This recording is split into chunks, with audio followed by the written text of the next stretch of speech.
Okay, good afternoon once again. Good afternoon to everyone. We are still continuing with our topic, communication. We have talked about what it is, the meaning and other aspects of it. Once you have the videos there, I'm not going to have any review of what we have done. You can go over and over again. So let me go straight to what we are to do today. Today we are going to look at two aspects of communication. We shall be looking at the rules of effective communication. We have learned about what effective communication is. When the information goes, how does the person, the receiver, get the meaning as you intended? There are rules. When you follow those rules, then you'll be able to achieve the intended purpose. So we shall look at the rules. Then we shall also look at the importance of communication. We said communication is the lifeblood of every organization, and that it is the key to the success of every organization. Effective communication makes effective organization. And with that communication, we said just as human beings cannot live without blood, organizations also cannot live without blood. So we are going to look at these two aspects for now. So let's look at the rules. The rules. Now in school, there are rules. You have the school rules. And you know the purpose of the school rules. You have also learned, when we were talking about planning, we learned under types of plans, we talk about rules, policies, procedure, and so on and so forth. So when we say rules for effective communication, we are looking at the norms that the communicator should conform to in order to have effective communication, so that the person will be successful, so that you get the intended results or reply. And that is what we are looking at. Very simple, straightforward rules. The first one, so if you look at this, we have said the message. So the message, the first one says that the message that is going should be accurate and complete. It should be accurate and complete. It must be factual. It must have exactly what it should have. Now, you see, if you are writing exams, you are communicating in written form. If you are asked a question, some of you will be writing what you people call you beat about the bush. You write unnecessary things. You circumvent. You should give exactly what is needed. If you are sending a message to someone, what do you want the person to do? What do you want them? Don't be verbose.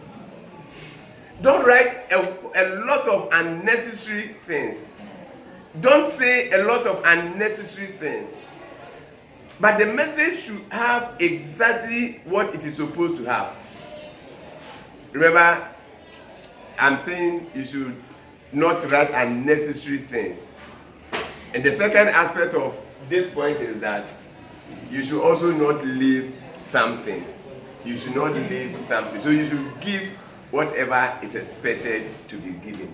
So that is the first point. The message that is going should be accurate. Now, when you give accurate information, if you are a subordinate and you give accurate information to your superior, then he will be able to take the right decision. When we go to the barriers to effective communication, we shall talk about one of the barriers. We say filtering. At times, some people will not give their bosses what they are supposed to. They want to give them only things that will be pleasant to their ears. And so you are not able to take good decisions. So Whatever information that is going must be accurate and it must be complete. It must be exhaustive. It must be comprehensive. It must contain what it is supposed to contain. So if there is research, any information you need to get from outside or from internal or external information, you have to search for that information diligently so that the right decisions can be taken. So that is the first one. The second one is that the message that is going should be understandable. Now, as I stand here and I'm teaching, if I decide to use words that you call big words that you don't understand, then the intended message or meaning will not be made clear to you. So the message that is going should be understandable. You have to look at your audience. Whom are you sending the message to? Does the person have the capacity to understand the language? Remember, the last time we met, I said when I say language, I don't even mean whether it is English language, whether it is Spanish, or whatever it may be. But we are looking at the medium of communication. You may be somebody who speaks Twi, but I may speak some Twi and you will not understand. So you should try as much as possible to use the language that the audience are those who are receiving the message will understand. So in other words, you should avoid the use of jargons. I said you should avoid the use of jargons, or what we call in-group language.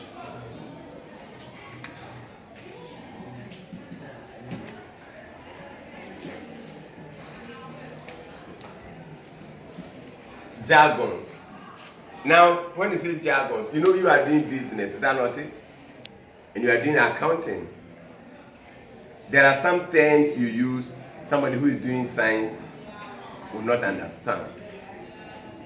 The science students too, there are certain terms they use as a business student you will not be able to understand.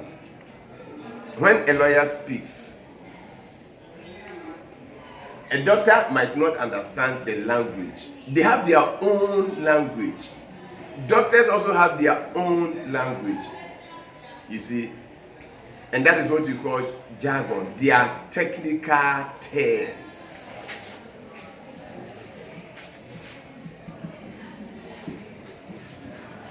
And they are exclusive. They are peculiar to certain professions.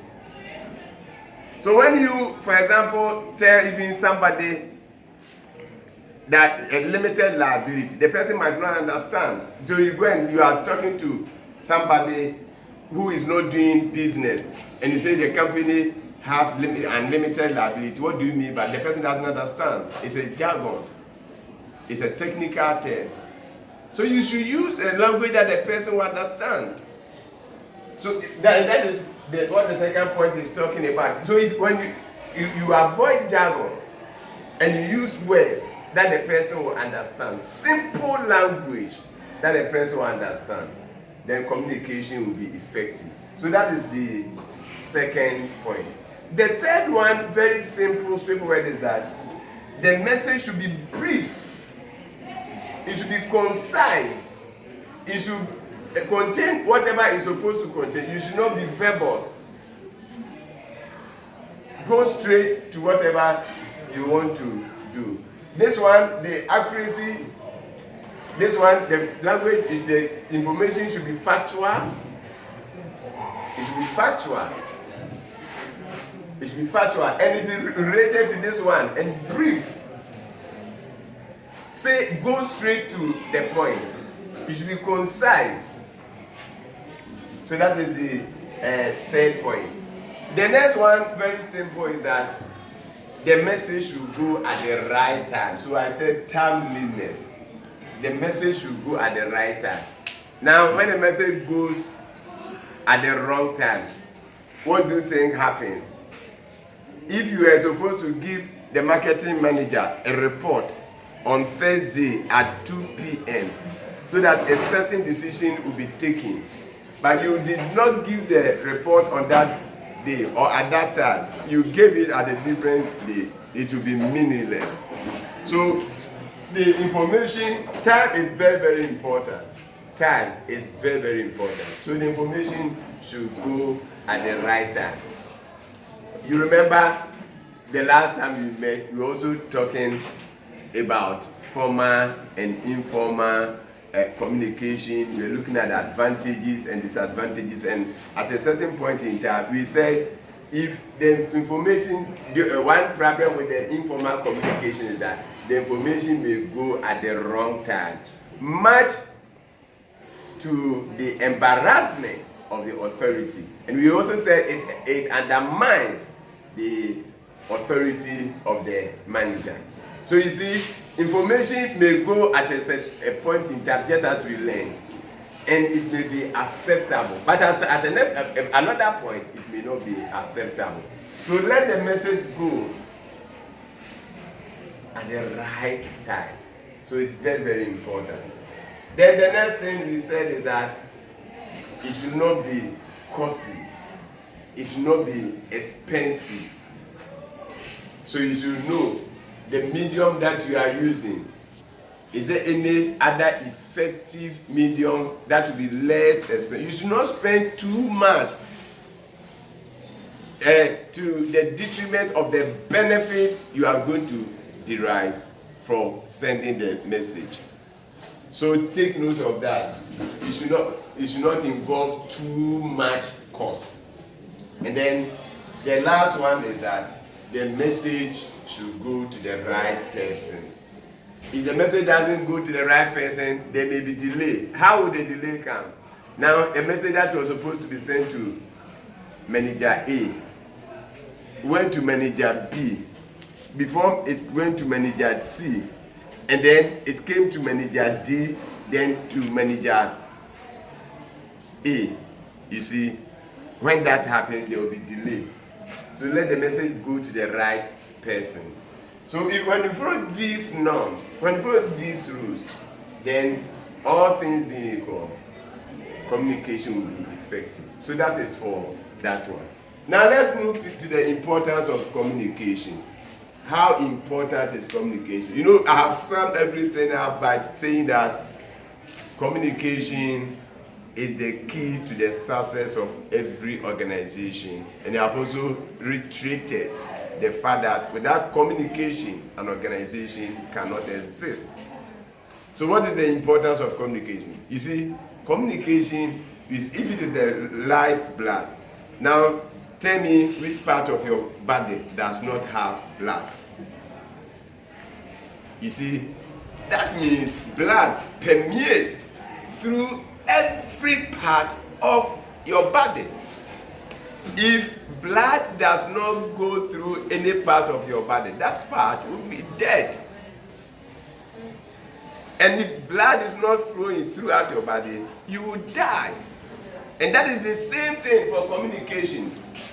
It permeates through every part of the organization.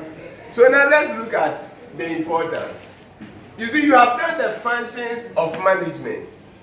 And we talk about 5 functions of management. We looked at planning, we looked at organizing, we looked at staffing, we looked at directing and controlling. Now, so these are the functions of management. And in performing any of these functions, communication is important. In fact, if you look at what I've been written here, I don't even need to explain anything to you. You should be able to explain how communication is important in planning. How is communication important in organizing? How is communication important in staffing? How is communication important in directing? And how is communication important in controlling? This is something you should be able to tell. Once we have done what communication is and we have done all these things. Planning. What do you do when you are planning? Of course, you set objectives. And the objective you set must be clear. It must be clearly understood. It must be specific. You see, we learned about the characteristics of a good objective. And how do you set objective without communication? You see, the objective must be written, it must be clear, it must be well understood. And when you are even giving that objective to whoever is supposed to implement them, they should understand whatever you want them to do. Now, that is not the only thing. Remember that when you are also planning, you develop courses of action. How do you develop courses of action without communication? A whole lot of other things go into it. So communication is very, very important when you are planning. Then in organizing, in every stage in the organizing process, communication is needed. Now, if you want to come to also planning, you know the steps involved in planning. At every stage, communication is needed. At every stage. How do you, for example, you know one of the steps is that you have to develop the courses of action. You also have to come out with the various alternatives, especially when you are coming out with your plans, which is the courses of action. It is through communication that you're able to develop the various courses of action, and so on and so forth. So in organizing, the manager has to mobilize resources. Communication takes place. The manager has to distribute resources. Communication takes place. You are supposed to be told what you have to do, and so on and so forth. So a lot of things, at any stage of the organizing function, communication takes place. Now, you should know whom you are supposed to report to, and so on and so forth. Your span of control, everything. So communication is very, very important in organizing. In staffing, you can never do away with communication. I told you staffing would be done extensively in your book 3, when you come to human resource management. I wonder how recruitment will take place without communication. Now, when you are recruiting, you have to advertise for vacancy.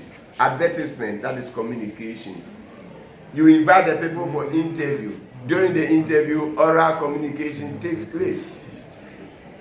You have to give them appointment letters. Those who be successful, communication takes place.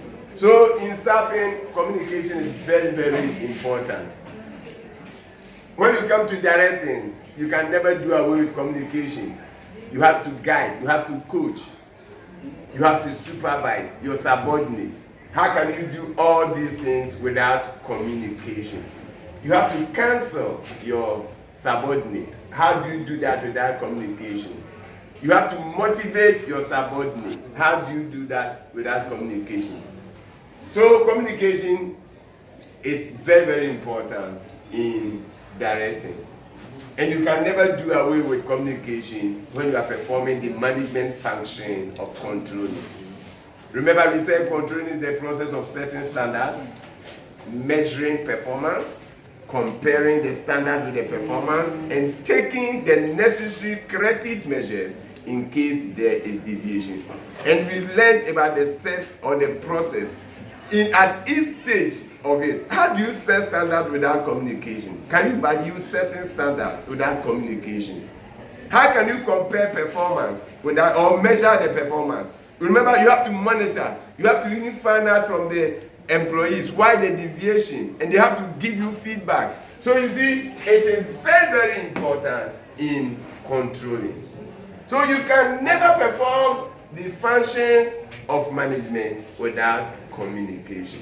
So that is that. So I said, apart from that also, remember we said it permeates through every part of the organization.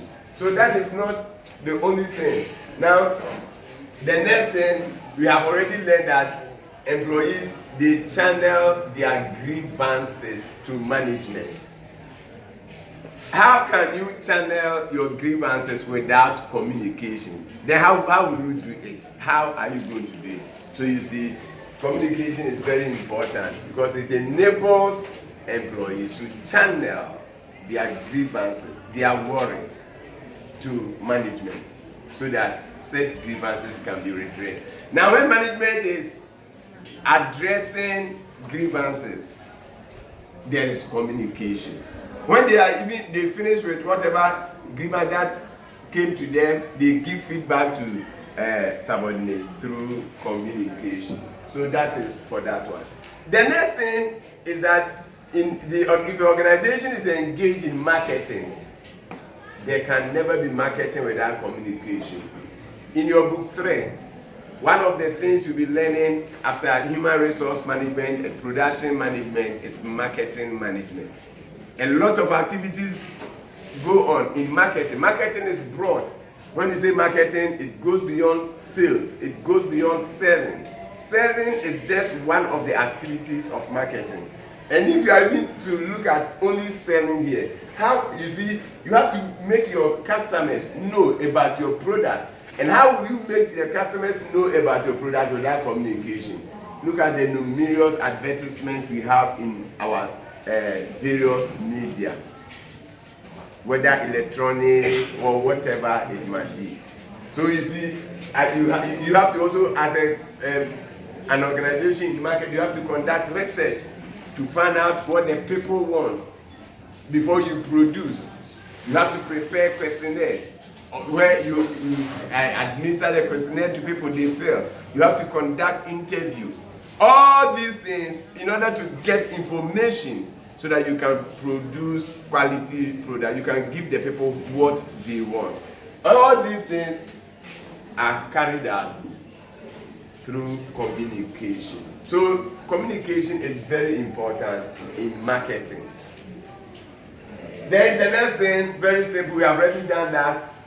It is also important in settlement of disputes or conflicts. Oral communication, we have already learned that one. So communication is very important in resolving conflicts of any form. In human resource management, you talk about the procedure for settlement of conflicts. And you look at negotiation. How do you do the negotiation without communication? You look at mediation or conciliation. How will you do mediation or conciliation without communication? You look at arbitration. How do you do arbitration without communication? And you will do all these things in detail. But all that you need to know here is that communication is important in settlement of dispute. And you said the one that is very effective, the medium that is very effective in settling conflict is the oral communication. Then the last one here is that we said it enhances esprit de corps. You understand what is meant by esprit de corps because you have done it. Henry Fayol's 14 principles of management. We learned about that, teamwork. And we said communication enhances teamwork. We form social groups and so on and so forth through communication. Coordination can take place through communication. So these are I shouldn't say because there may be others. We cannot talk about everything, but all these communication is very, very important in performing these functions. And then in this one, ladies and gentlemen, this is where we are going to end this lesson. We shall continue at another time. But remember our objective. So for now, if I ask you, or if you are asked, explain 4 rules of effective, or explain any 4 rules of effective communication.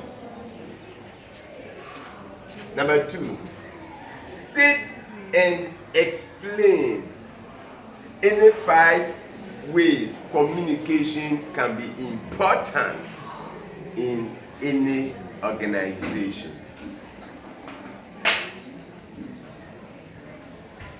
Okay, so we shall meet at another time. When we meet, we'll be looking at the barriers to effective communication. Now we have looked at the importance, what makes communication effective, the rules. But what will make communication ineffective? They are the barriers to effective communication. And that is what we shall be looking at. But remember, as I've been telling you, you cannot just watch the video and then you go and sit down. You have your book 1 is there. And you have to read, you have to study. After watching the video, most of you, almost everybody will say, well understood. But please, if you don't sit down to study, you'll be found wanting when you are supposed to write it. Till we meet again. If you have any problem, you want to ask any question, you can ask the question. Till we meet again. Another bye-bye.